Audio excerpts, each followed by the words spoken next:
Welcome everybody, Kelly here from KB Auto Tech and Adventure. Today we are in my shop. I got my 2020 Tacoma with me, and we are going to install the easiest plug-and-play dash cam there is for your Toyota Tacoma. So stay tuned. So let's take a quick look what's inside this box.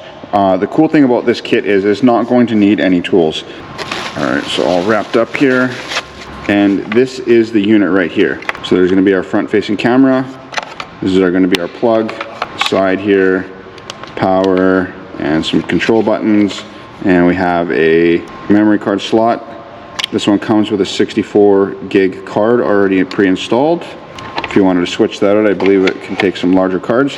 And more importantly, here is what we're going to need. Let's open this guy up, and you get the USB adapter. Put your USB card in there and obviously into your computer. Of course, we got the user manual.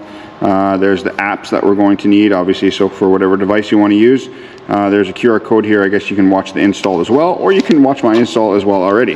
We're going to have a tool here for taking the other unit off on the factory piece, and then we have our plug-and-play kit.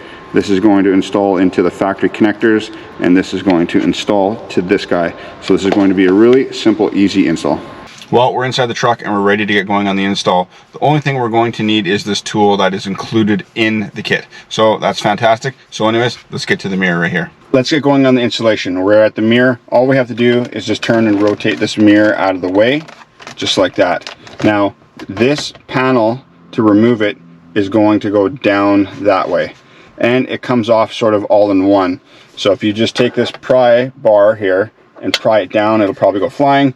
Nothing really will happen, but it's not too big of a deal. So what you're going to want to do is just put your hand here on the lower section, put it here, and just push down. And that will disengage it. There we go.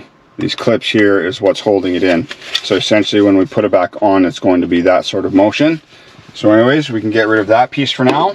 And what we're going to have here is this connector right here. This is the one we're going to be needing for the jumper harness. So all there is a little tang right here. You can just use your finger, you can use the tool. Anyways, just push that in, squeeze, and pull that out. Now what we'll go ahead and do is we'll take this connector, and this should be perfect fitment. Let's see here. Turn this around. There, boom, plug that in. And then we will turn around and plug in this end here, just like that. And we're going to want to just sort of tuck this in behind, just so it's out of the way and fitting nicely. And then this is going to be our connector here.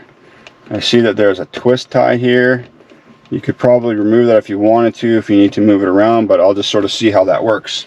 The only thing that you're going to need to do is transfer over these two clips. And we're going to transfer those over onto this one here, so it has something to connect to. Okay, so I went ahead and did one of these on my own. It's pretty straightforward. You kind of have to get it from both sides. If you just lift up on one of them, it doesn't seem to come off. You kind of have to get into the back side of it here as well, on 1 and 2. Sorry, let's see here if I can sort of do this. There we go, it came off just like that. And then I've already installed one. Very simple, just take it and push it into place, and that's that. Make sure to remove the safety protector on the lens here. Then we will plug this in. I'm gonna assume, yes, there's a little alignment tab there. Might be hard to see. You can just wiggle it and find the right place for it. So the only thing I'm gonna be not sure about is where this will end up inside the container. Or sorry, inside the camera. So maybe we will undo this zip tie here, or sorry, not zip tie, twist tie.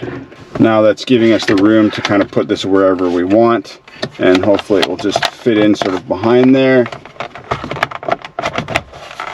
And then we're going to sort of push this in. There we go, and I engaged it into the clips. And you can just sort of feel around and make sure it's engaged. Feels like it's secure. Now we should be able to just power this up. Well, I got my keys and we turned the truck on, so ignition's already on. I can see that there's some lights flashing. There's some blue ones there. There's a power button. It seems to toggle the lights on and off. So what we're going to need to do now is we're going to need to get that app. So we can just put our mirror back into position, and let's get that app, and then let's get this thing linked up. All right, let's scan this QR code, and we'll see how easy it is to get this app to work. All right, so I followed it out. Fitcamx, install. All right, so it installed. We'll open this guy up. Agree to the privacy terms. Locations device, I guess while using this app. We'll allow, and then we're going to have to connect to Fitcamx. So it says install the camera and power on. After installing the camera, please start your car, and the camera's lights will light up. So let me get to that. Just going to quickly start the truck here, and we're going to hit next. It says please select Wi-Fi and connect. Please connect the Wi-Fi to the app. Anyways, let's go ahead. Let's connect this to. All right, so I was able to connect to the Wi-Fi and connect to the app. So we'll go ahead and hit access camera, and sure enough, there is the view of what we were seeing outside right now. So the camera is active. There's my fingers in the camera, and sure enough, that is it. So we're using the app and seeing what's out there. So anyways, that was pretty straightforward. There is some camera settings in here that you can go to if you want to do a few different things in here. Let's see what we got. Yeah, so we can change our resolution, obviously, so we can be in 4K. We got like 2.7K or 1080. Obviously, the bigger or the more resolution you choose, the higher amount of file space it's going to use. So whatever is good for you, maybe we'll just throw it on some 4K and we'll get a little bit of footage. So anyways, let's have a look. Here we have a few clips from the camera. I put in 3 different samples for you so you can compare. A bright sunny day, a cloudy, foggy day, and some nighttime driving.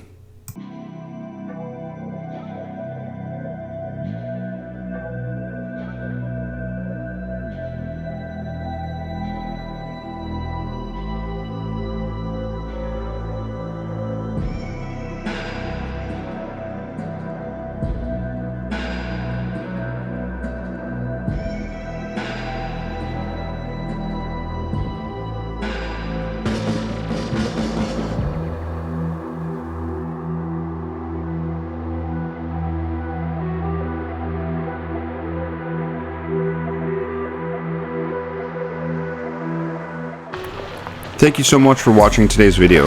I definitely feel that this is the best, easiest, and fastest installed dash camera for your 3rd gen Toyota Tacoma.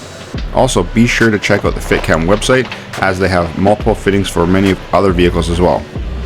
And if you're also interested in any of my other videos, or to check out more of my Tacoma, please click the link at the end of this video and maybe watch one of those as well.